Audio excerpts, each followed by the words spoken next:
we continue our discussion on heat transfer in continuous casting.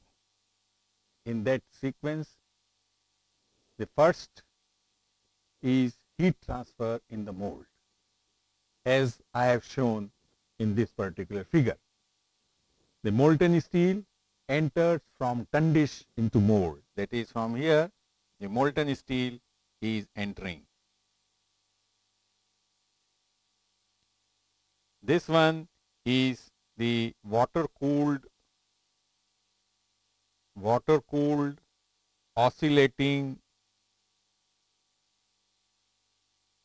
mold. Now, as the steel enters into the mold, a solid layer forms. As such, I have shown here, this is the solidified shell.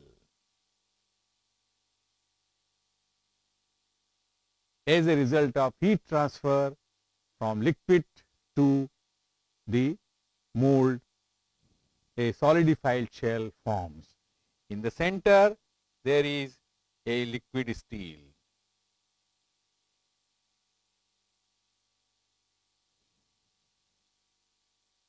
As a result of solidification and because of the shrinkage during solidification and expansion of the mold, an air gap forms. This is the air gap. Now, this air gap may be continuous along the length of the strand or may be discontinuous. It depends upon the oscillating characteristics of the mold and the expansion characteristics. So, given this particular figure, the heat transfer steps in the mold, it consists of, that is, heat transfer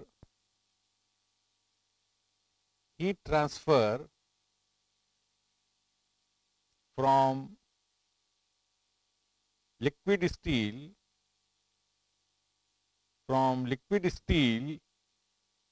to solid shell,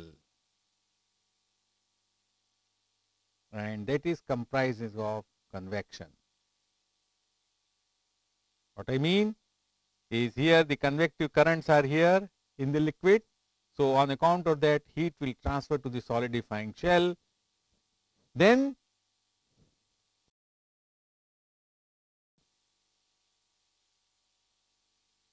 within the solidified shell, and this heat transfer occurs by conduction. Now, as I have shown that there is a formation of air gap between the mold and the solidified shell, as such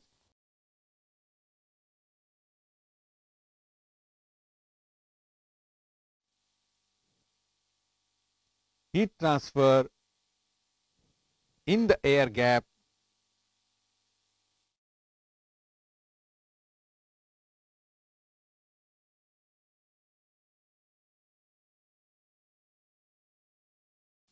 now, for all purposes, the heat transfer in the mold is very, very important. Now, why it is very important? Because here a solidified shell or a partially solidified shell has to form. The shell must have sufficient strength so that it can sustain the liquid ferrostatic pressure, because as the partially solidified strand is moving from the exit of the mold, the solidified shell should be able to sustain the ferrostatic pressure of the liquid which the shell contains. So, it is therefore, the solidification in the mold is a very, very important. In fact, the formation of solidified shell is a prerequisite for the successful casting of billet, bloom or slab. If we are able to extract heat at a faster rate, then we can also increase the casting speed. That is, casting speed, strength of the partially solidified shell, they are all interrelated, and they are interrelated with the how fast or how slow heat transfer is occurring in the mold. Now, say higher heat flux,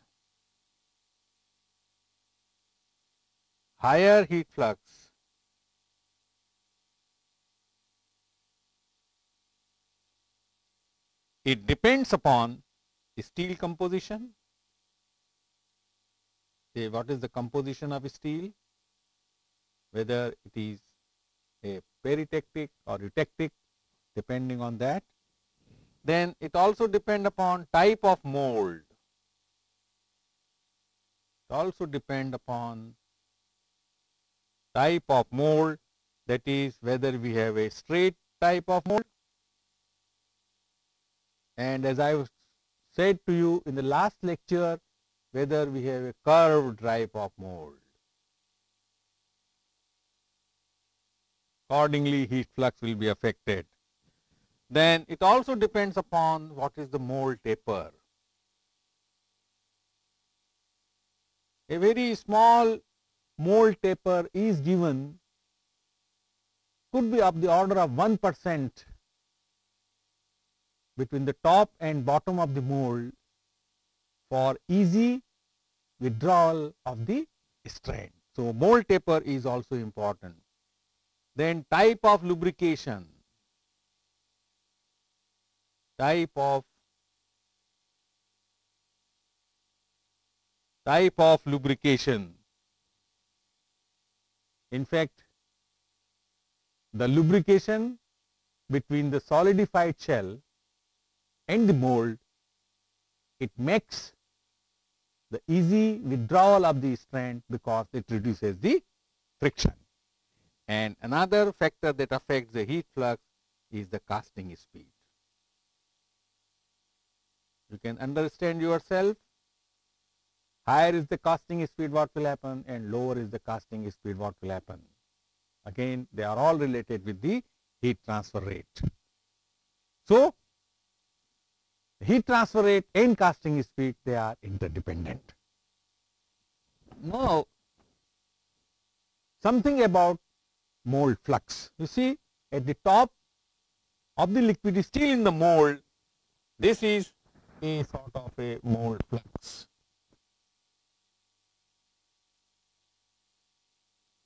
This mold flux, the objective of putting mold flux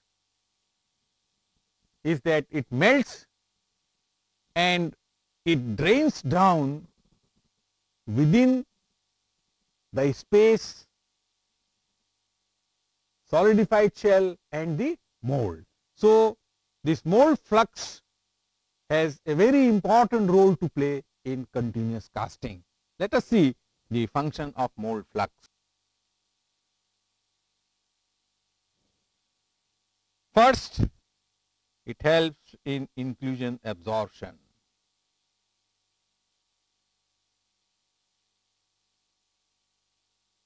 Because no sooner mold flux is added on the top of the liquid steel, it melts, and due to stirring or due to floating of the inclusion, it can be very well absorbed by the flux which is molten and which is kept on the top of the liquid steel. It also prevents oxidation. How it prevents? Because all the time the top of the liquid steel in the mold is covered by a slag. So, therefore, the contact between atmosphere and the liquid steel is eliminated. Then it also prevents heat loss. It also prevents heat loss because of the slag, which is very low thermal conductivity. So, it does not allow much heat to be transferred into the surrounding. Then now this flux, it melts, forms a liquid, And the most important function that this liquid does, it is that it enters into the air gap, and therefore the air gap formation is, I don't say eliminated, but it is very, very minimized, because now the air gap which is created because of the differential expansion of solidified shell and the mold is filled by the lubricant. So the chances of air gap formation is minimized. So that means the mold flux plays a very, very important role. In fact, for your information, I may tell you that the provision of having mold flux, it helps during the continuous casting, because at that continuous casting stage, some amount of inclusion can be made to float during continuous casting, because as long as liquid steel is available, as long as the agitation in the bath is there, the flotation of inclusion is possible. In the mold, the central core is liquid, the agitation is provided by the condition stream which is submerged into the mold. So the possibility of inclusion flotation is there in the mold. Now, what are the properties that are required for mold flux? The properties which are required, it should have low viscosity, so that it can flow like that. Then it should have low liquidus temperature, low liquidus temperature. Why should it have low liquidus temperature? Because then it has to be molten at around 1600 degrees Celsius. That is important. Then the melting rate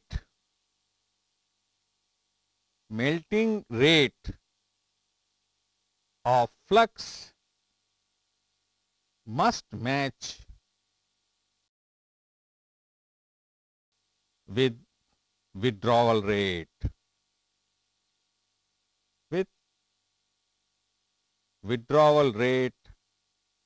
of strand.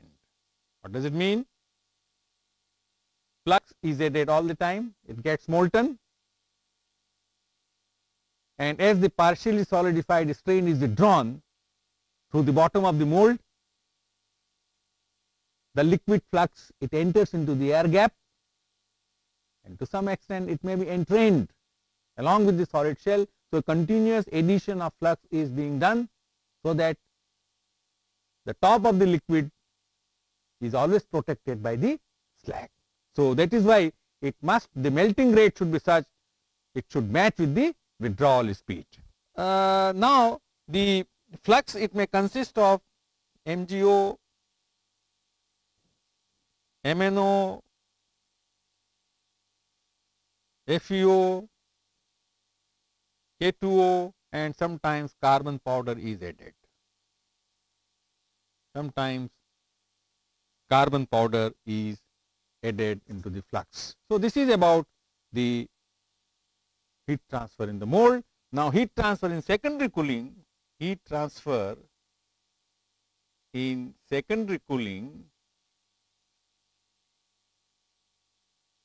as the partially solidified strain is withdrawn from the mold, it is subjected to the intense cooling which is provided by the water spray. It is the water pressure, it is the location of the nozzles which are producing water spray, distance between the two nozzles, because it is not one, there could be several nozzles which are placed one after the other. So the distance between the two nozzles, so all these affect the secondary cooling of the partially solidified strain which is withdrawn from the mold. So all these parameters, the pressure of water, distance between the two nozzles or distance between the two spray, or the location of the nozzles, all are very important, so that one is, or one gets the complete solidification of the strand. So, in the secondary cooling zone, in fact, complete solidification occurs. Complete solidification occurs in this particular range. Then also care is taken so that outer surface temperature, of the strand, it remains somewhat greater than 850 degrees Celsius in order to avoid volumetric expansion caused by transformation from austenite to ferrite. If the temperature has dropped, then austenite to ferrite transformation may occur, and that will result in the formation of cracks. So, the arrangement of water sprays produced by the nozzle is a very, very important step for having a better quality of the cast product, because here if you are looking for hot direct charging of the strand, which is billet, bloom or slab, then also the temperature at the exit of the continuous caster again plays a very important role. The heat transfer rate is decided by the heat transfer coefficient.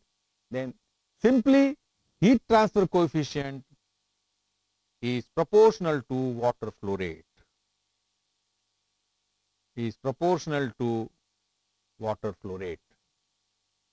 So, accordingly, higher is the water flow rate, higher will be the heat transfer coefficient, more heat will be transferred. But then one is to see that the heat is transferring from center to the outward. So, the chances of rapid cooling may also cause the thermal stresses in the strand, and as a result of which the cracks may develop. So, these things have to be optimized. So, issues in secondary cooling, one issue is that non-uniform cooling. Non-uniform cooling. Non-uniform cooling means width is very large, for example, of a slab, thickness is relatively very low. For example, 2000 millimeter if the slab width, around 150 or 200 millimeter is the thickness. So, placement of the water spray is important, so that you should have a uniform cooling, and a uniform cooling will not result in thermal stresses, but a non-uniform cooling will result in thermal stresses on the surface, and tendency for surface cracking is there. So, this is about the heat transfer in the secondary cooling zone. Now, since you have seen that continuous casting is very fast, 150 tons of steel can be transferred in 50 minutes in the form of slab, bloom or billet. The entire strand is in the state of motion. So, you pour the liquid steel into the mold oscillates. The moment a solidified shell forms in the mold, it is withdrawn, so subjected by several forces. So, right from the top of the mold to the cutter of the continuous caster, the strand is continuously in motion. There could be frictional forces, there could be non-uniform cooling, there could be lack of lubrication, several things would be there.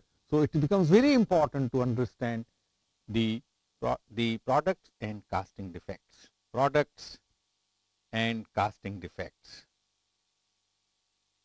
Well, the products are very clear. It is slab, bloom or billet. The defects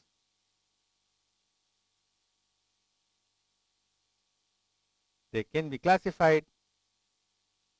See, first is the internal defects. Internal defects. Now, internal defects they consist of cracks because of the continuous motion of the solidified strand and the liquid core is getting solidified during the motion, there is every chances of formation of cracks during solidification of molten steel to continuously cast slab, billet or glue. Internal defects major will be in the form of cracks. So, now the cracks you can have midway cracks,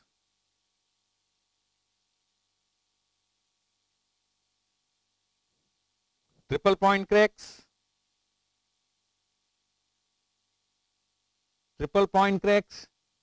center line cracks,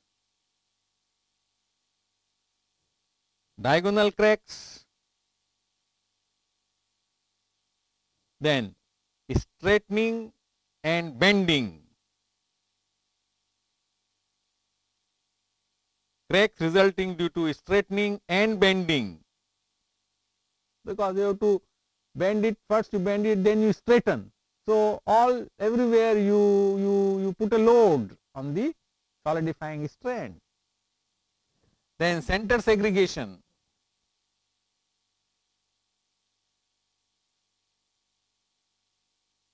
Center segregation and porosity.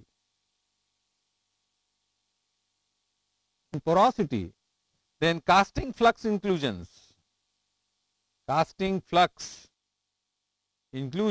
Because you put flux at the top of the mold when it becomes liquid. The inclusions may be drawn because of the motion of the liquid. Then we may have blowholes. Then cluster type of inclusions, because the molten steel is poured from the tun dish into the mold by submerged entry nozzles, and the alumina inclusions they may clog on the walls of the submerged entry nozzle and they may fall as a clog. So, this may also appear in the casting strand. Now, say another is the surface defects. They appear on the surface. Surface defects. Say for example, longitudinal mid-face cracks, corner cracks, then transverse mid-face and corner cracks. Then deep oscillation marks, from where they are coming? Because the mold is oscillating at a certain frequency. So, sometimes if these oscillation marks are deep on the surface and if the strand is reheated for rolling operation, that area will be oxidized. So, many times you have to scarf so that you can remove the deep oscillation marks. Next could be shape defects.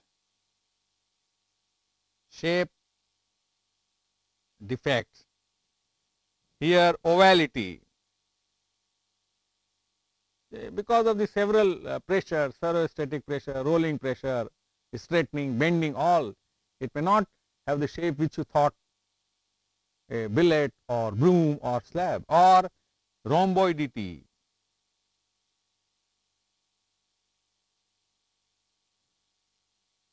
Or we have longitudinal depression, longitudinal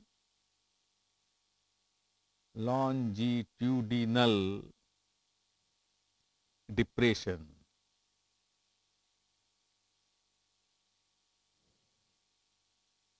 So, what is the origin of cracks?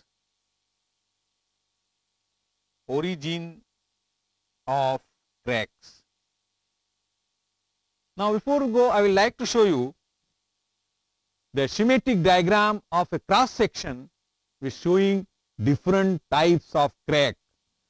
Now, one is the longitudinal crack, longitudinal corner, which is shown by the red mark. Second is a diagonal crack. Second is a diagonal crack. Third is the midway or straightening,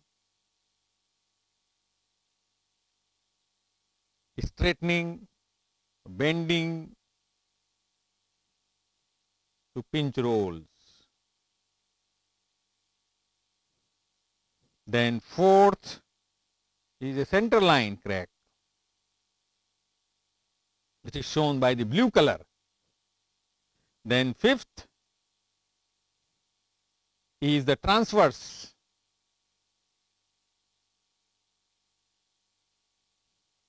And sixth, again the longitudinal,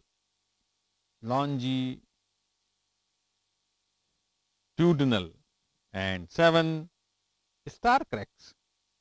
So these are the say different types of crack. I thought I will just show you where they are present, and so that you can appreciate.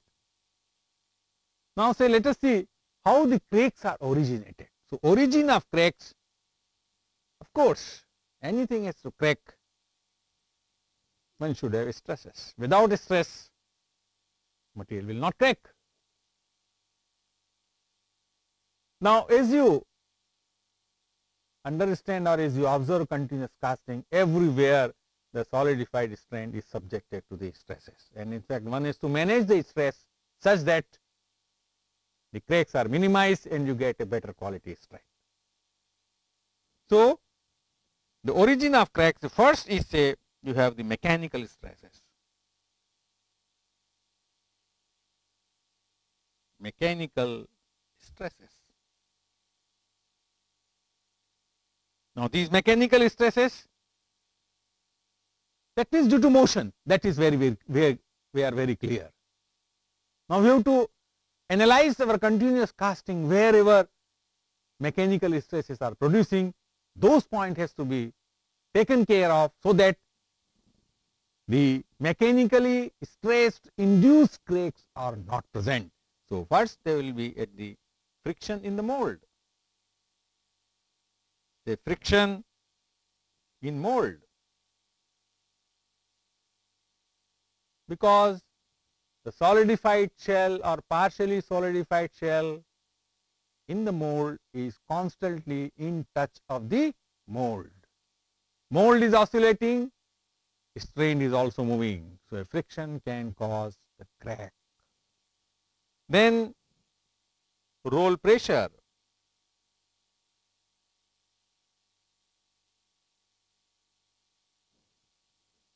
Roll pressure, because for the withdrawal of the strain you have to put some roll and some pressure has to be put over there. Then ferrostatic pressure,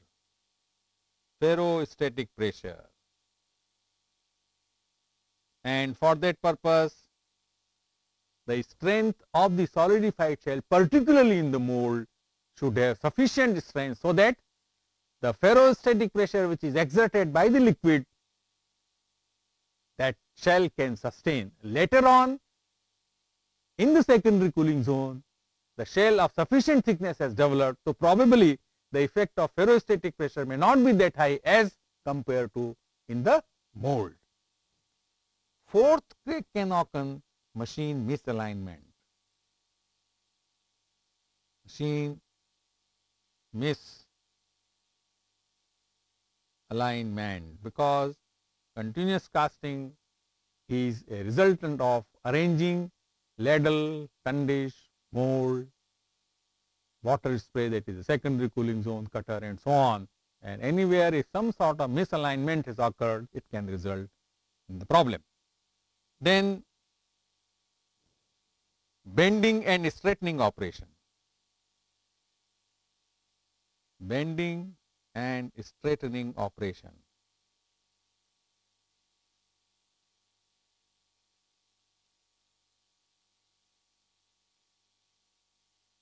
Now you can imagine you have to bend, apply the force, again you have to straight, you have to apply the force again. So these are the certain which I thought could be the mechanical stresses. The more, after observing the continuous casting machine, if you find, you may add it so that you understand. Now another stresses that can be induced, thermal stresses. Now thermal stresses will be induced because of non-uniform cooling of the strand.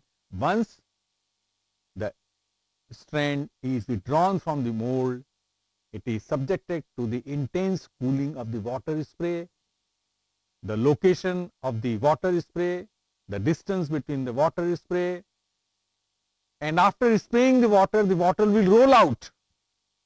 So there could be a difference in the water temperature at the time when it impinges and at the time when it leaves.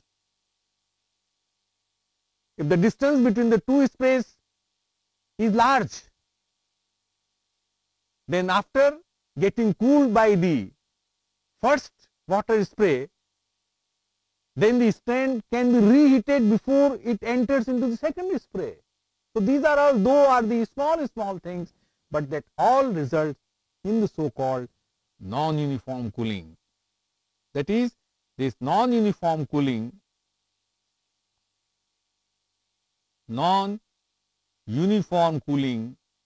as obtained by the location of the water spray, by the draining of the water on the top of the strand, water pressure and so on, and this non-uniform cooling will result in the stresses and hence the cracks also.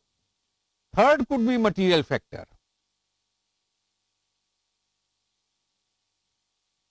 Could be material factors. What material factor means?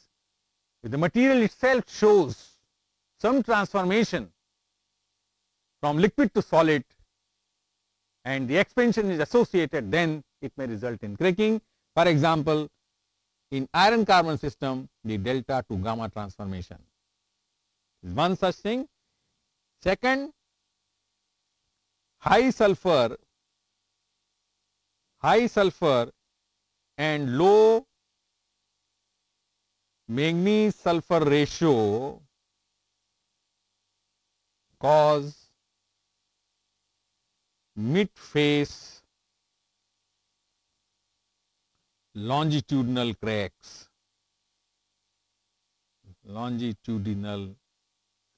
So one has to adjust these particular things. Now here the surface cracks are more critical than internal cracks. You know, the internal cracks can be welded up during rolling operation, whereas surface cracks on heating the slab will, the material under the surface crack or wherever the surface cracks are there, the material will be oxidized during heating. So surface cracks are more critical than internal stress. Now the mechanical stresses can be alleviated or can be reduced by improving mold practices. So what are these mold practices? Mechanically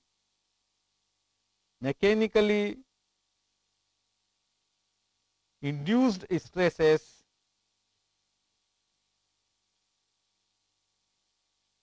can be partially eliminated by improved mold practice, and the improved mold practice consists of using casting powder,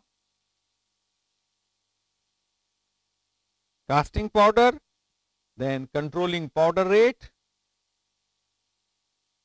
controlling powder feed rate,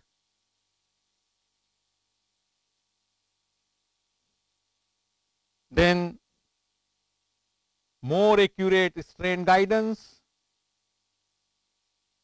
more accurate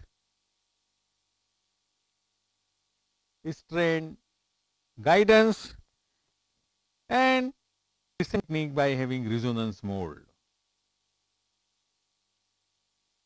Whereas the thermally induced cracks can be minimized by having more uniform cooling. That means by having the so-called air water spray, that is by having the mist spray cooling, and some of the continuous casters they do have the mist spray cooling in order to have the uniform cooling of the strain in the secondary cooling zone. Now, some of the reasons for say internal cracks, I will give you few, the rest you can see from the literature and make yourself of that. For example, we say internal cracks.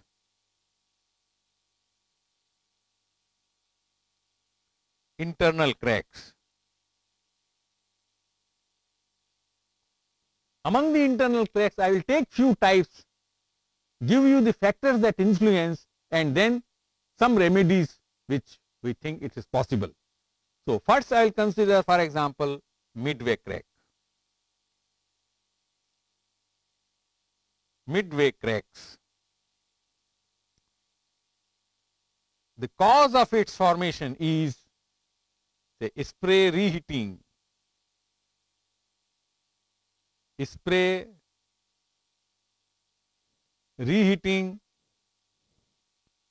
or below spray chamber, below spray chamber. What does it mean? It is the distance between the two sprays is important, where the strain is moving out of contact of water. So, the strain gets reheated up because the heat from inside of the strain is coming out, and when it does not find any water, then the top of the strain can be heated up. So, that is called the reheating of the strain. The factors that influence this particular thing is the high pouring temperature.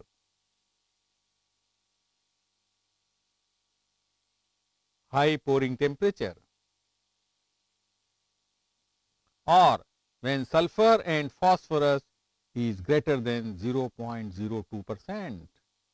What is the remedy? Adjust spray system to minimize reheating or lower pouring temperature. If you see, for example, straightening or bending crack, straightening or bending crack, this may be caused due to excessive deformation. Excessive deformation near solidification front due to straightening or bending. The influencing factor is the bending on liquid center, and the remedy could be lower casting speed,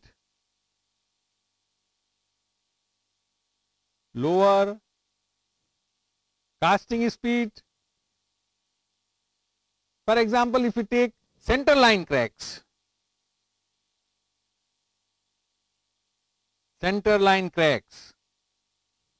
the cause of center line cracks, for example, in slabs, bulging of white face at the liquid crater tip.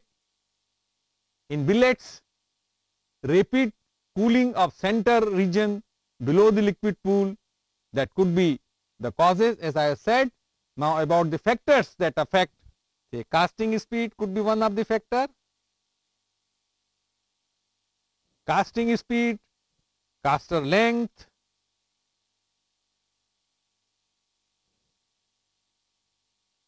spray water intensity, secondary cooling, all these factors they may affect the center line cracks.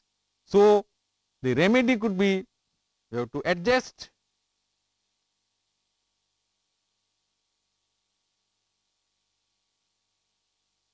secondary cooling, we have to regap the rolls. So these are some causes and factors and the remedy for some cracks. However, there are so many type of internal cracks that one can see in the literature and one can update those things. These are the some few examples that I have given. Now similarly, I give a few examples for surface cracks. Surface cracks, the types and remedies. Say type, take for example longitudinal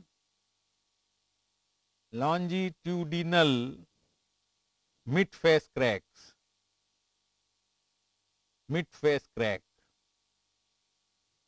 Cause can be tensile strain generated in the mold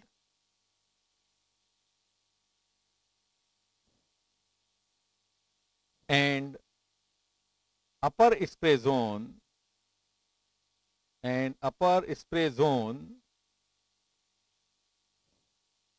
is greater than strained shell strength. Strained shell strength.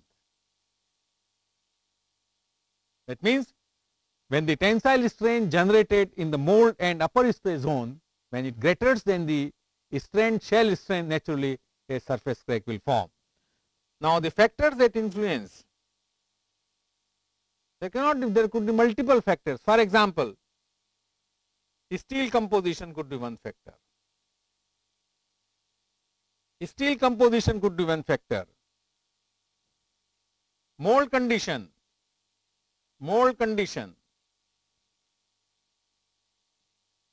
improper cooling, loss of taper, irregular mold oscillation, they all could be the factors that can influence the mold condition and hence the longitudinal mid-face cracks. Or poor alignment, poor alignment between mold and some mold support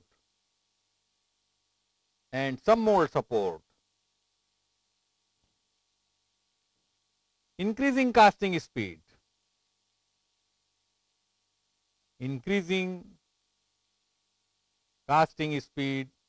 these are some of the reasons or some of the factors that can influence the formation of the longitudinal mid-face crack. However, there could be other which one has to analyze. Now the remedy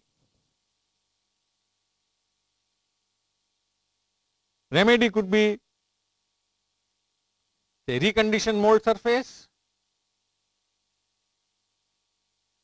recondition mold surface and adjust mold condition to ensure uniform cooling, reduce cooling in the upper spray zone because just after the mold secondary cooling is done. So to adjust the cooling over there, change mold powder also if possible, or the check shrouding system also. Now if we take another example, say star cracks.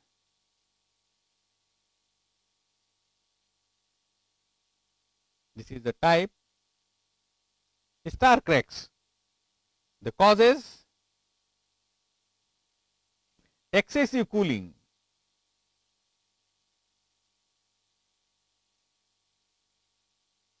and frequent overcooling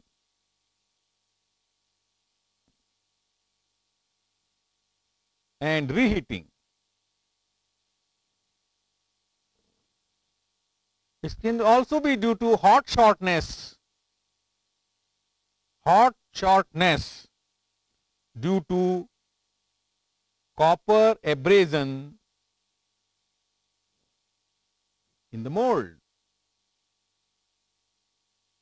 The copper has a melting point 1078 degrees Celsius. factors that influence alignment of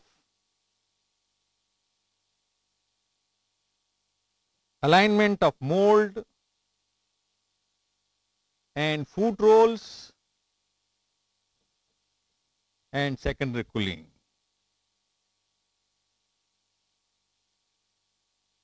Secondary cooling. Remedy one can do, for example, check mold walls with now plate, say plating of mold wall with chromium could be one of the remedy. Another, check machine alignment. Check machine alignment.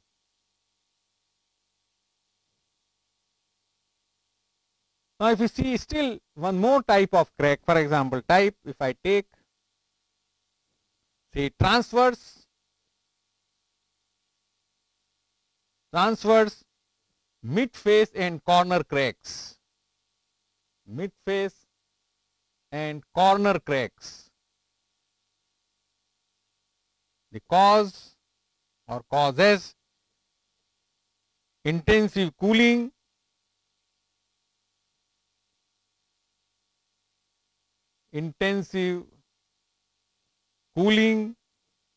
frequent local overcooling, straightening of the strand within unfavorable temperature range between 700 to 900 degrees Celsius can all cause the formation of the above type of crack.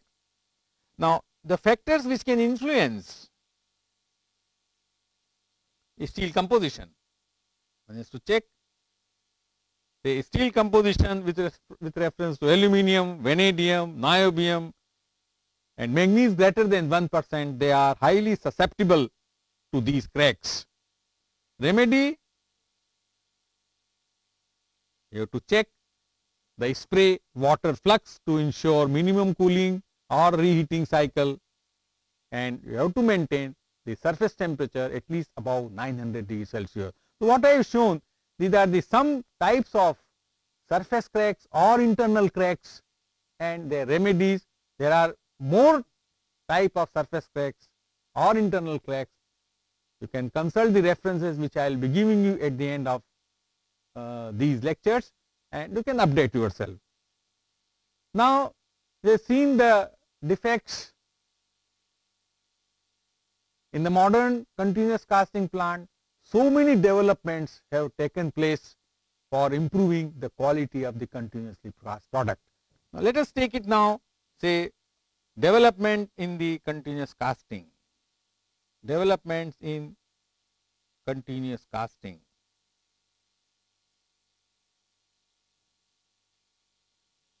Now, the first development that took place is in the uses of tundish.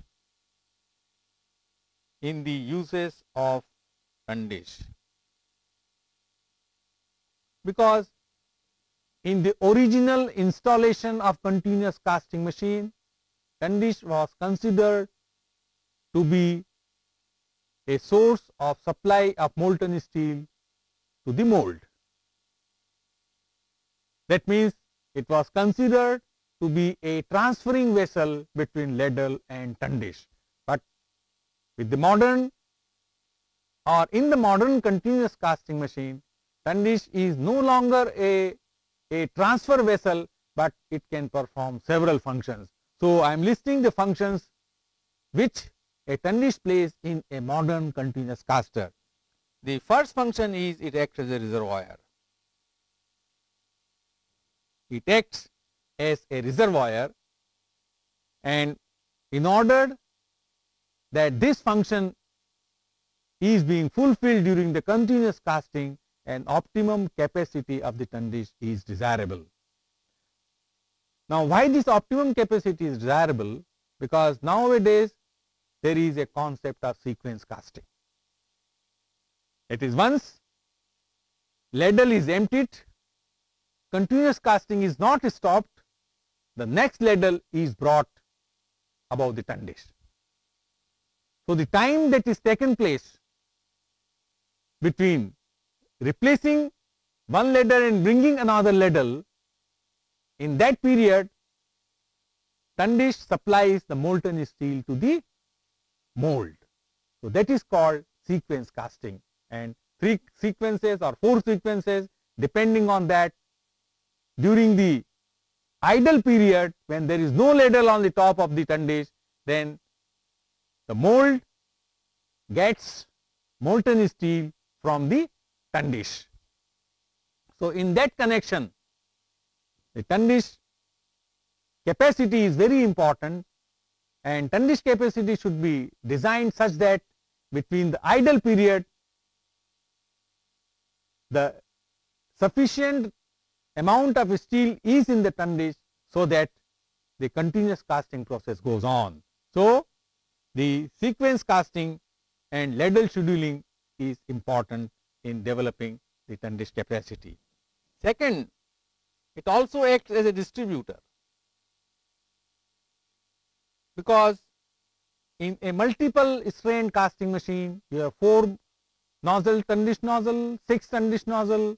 So a Tundish, it distributes the molten steel in all these strands. Important is that superheat in each strain should be same, chemical composition should be same. So in its distribution role, strain similarity is important, and when we have strain similarity, then all these strains will be similar and quality problems will be less. Also in this distribution, particularly for multi-strain continuous casting machine, the strain breakout chances should be minimized, and that can be done when the Tundish supplies steel of the same temperature and of the same chemical composition to all the molds. So that is the function of the distributor. Third, it feeds steel at a constant flow rate. For that purpose, constant head of molten steel is needed in the Tundish. Fourth, which has been explored in recent years, that is the inclusion removal. That is the inclusion removal, and this acts to cleanliness of steel.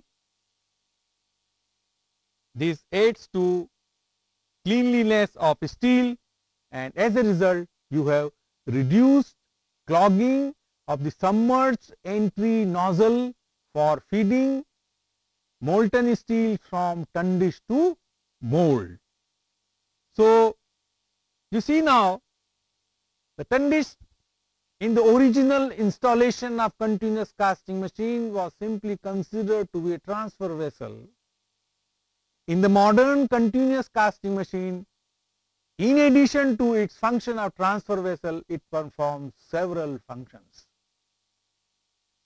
Now the idea of performing of several functions has come from a very simple reasoning, which is as follows. Now you imagine a Tundish capacity of 30 tons, and if the casting rate is, let us say, 4 tons per minute, then very simple, if I divide 30 tons by 4 tons per minute, then 7.5 minutes that come, it is the residence time available to me in the Tundish of the liquid steel. That means on average the steel spends 7.5 minutes in the Tundish before steel exits the Tundish. So the availability of 7.5 minutes is the key concept in exploring the various functions of the Tundish and to extend the Tundish to contribute for better quality of the steel. So that is what the objective behind this. Now in order to fulfill this objective, it is at most required that during the continuous casting process, the flow pattern or the flow of liquid steel in the Tundish should be modified such that all these functions can be fulfilled to our expectations. For example, the inclusion removal, it requires the flow pattern in the tundish to be very slow. So you require time to float out the inclusions. If you want to carry out some mixing, then you require a tundish flow pattern or the liquid steel in which it flows from the entry to the exit should have high velocity. So these differential requirements, they led to the modification of existing tundishes, and this aspect we will discuss in the next lecture.